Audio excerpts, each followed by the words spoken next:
A group of heroes stand at the entrance of the Demon King's castle. The group's mage, named Mika, has already investigated the abilities of the Demon King and his subordinates. Under Yuga's leadership, they manage to reach a lackey named Yuki. Mika begins by casting a spell that is absorbed. Then the knight named Raven charges forward, but is immediately repelled. The healer Cecilia enhances Yuga, so he can use his Excalibur ability. However, Yuki responds with an even more powerful attack and defeats the four of them. After that, he approaches them to heal them with his magic. He spends a long time staring at Cecilia, who he finds somewhat attractive. Suddenly, three of his subordinates appear. Yuki scolds them for coming out and orders them to take the hero and his group to a nearby human village. 1 month later, Yuki stands before the Demon King, who is fed up with seeing that he still hasn't finished off the hero. He orders him to kill them, or otherwise, he will tell his subordinates to do it. Yuki knows that his lackeys do not have the necessary strength. Moreover, he does not want to eliminate the healer because he is attracted to her. That is why he decides to take care of everything definitively. As Yuki leaves, he thinks that if he lets the heroes advance, they have the necessary strength to defeat the Demon King. It is his overpowered protagonist abilities that have kept him safe for so long.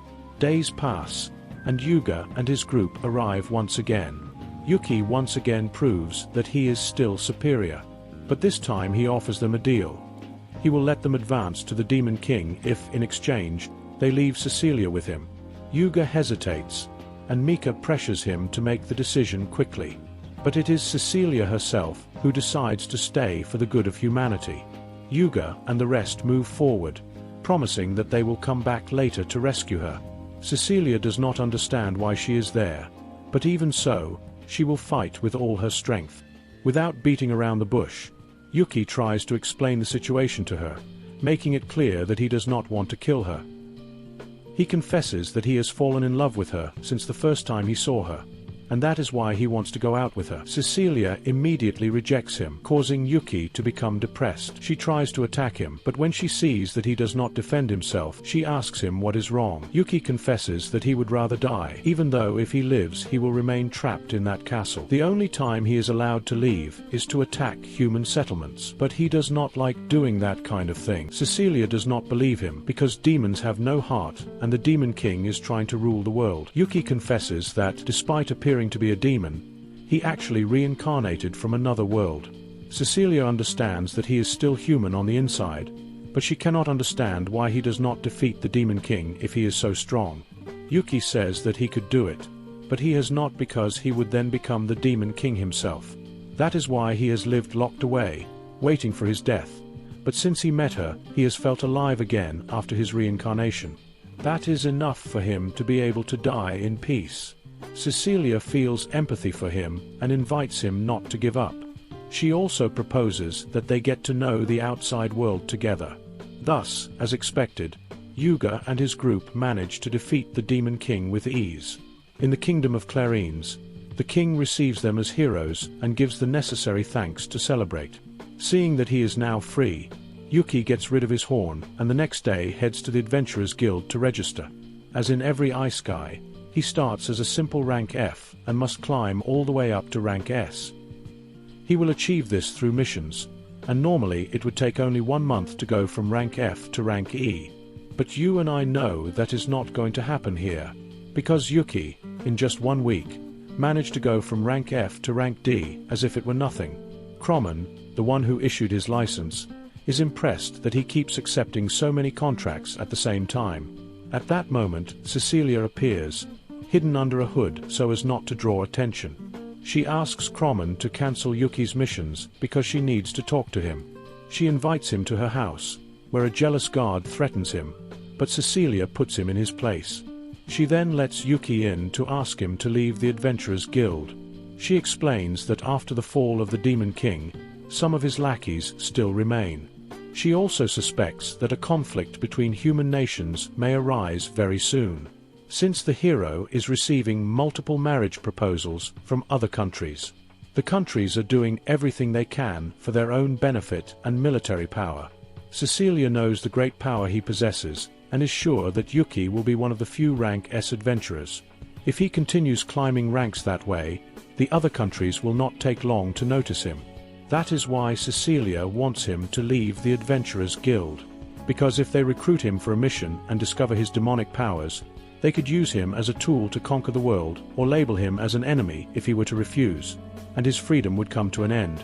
Yuki makes it clear that he will not give in to other women and will reject the other nations, promising that he will keep a low profile to avoid drawing attention and remain in the guild to earn money to survive. Suddenly, Cecilia's mother interrupts, introducing herself as Celia. She apologizes for the guard's altercation and sends her maid Sophia to take care of him. Then she confesses to Yuki that many people, including the hero, have proposed marriage to her daughter. Yuki gets angry because the hero already has many princesses and has set his sights on his beloved.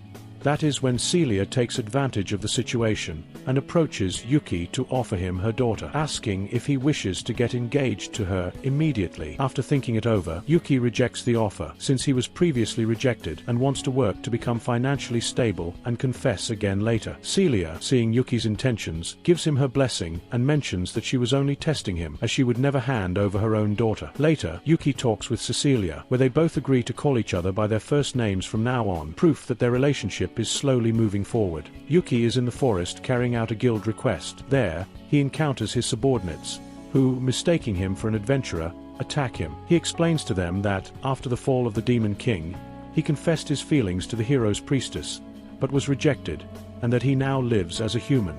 Yuki tells them that they are now free to live however they want, but his subordinates refuse to change and prefer to stay with him. Duke reattaches his head to his body.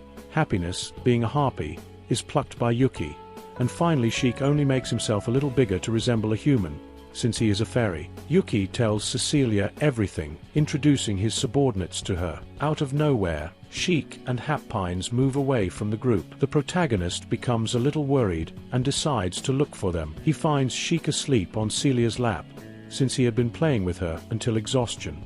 Later, he learns that Happines was instructed by Sophia to serve as a maid. She likes it and decides to stay in the mansion to work. Before Yuki leaves, Celia gives him some assistance so that he can invite her daughter out. Thus, the next day, and with her mother's approval, Cecilia meets with Yuki to go on a date. Both of them enjoy their day off, visiting many places. During a stop at an accessory shop, Yuga and Mika, who were nearby, recognize Cecilia and approach to invite her to join them. This displeases Mika, because she wanted to be alone with Yuga. Yuki ends up being dragged along with them. In order not to lose Mika's affection to Yuga, he decides to buy her a gift. So he chooses a small necklace that Cecilia likes. Yuga, feeling jealous, goes for the most expensive item in the shop and tries to put it on Cecilia. However, he ends up revealing his identity in front of the public, so they have to flee, leaving Yuki behind. He gets up as best he can and, along the way, meets Raven and helps him escape from a group of girls. Yuki realizes that Raven does not talk much because he has a very feminine voice. Instead of laughing at him, Yuki makes him feel comfortable and at ease, so much so that Raven now wants to be his friend. Later, Yuki meets Cecilia again. Together, they help a lost child find his mother. Yuga spent all that time searching for Cecilia, to the point of boring Mika, who eventually walks away from him. The next day, Yuki learns that Cecilia has caught a cold. Celia explains that it is all due to the accumulated fatigue her daughter carries from being the priestess. She also tells him that the hero came to visit her, but was not allowed to enter because Yuki personally wanted to take care of her. On the other hand, Celia gives Yuki permission to go see her daughter.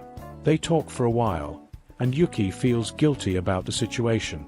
Cecilia does not deny it, and because of that, as a reward, she wants to have another date with him. Yuki gets so excited that he slips back into his demon role and starts acting like one. This causes Cecilia to laugh uncontrollably, and Sophia intervenes to escort Yuki out of the house, announcing that the visiting time has come to an end. At the entrance of the mansion, Yuki meets Raven, who is there to confess his feelings to the girl he likes.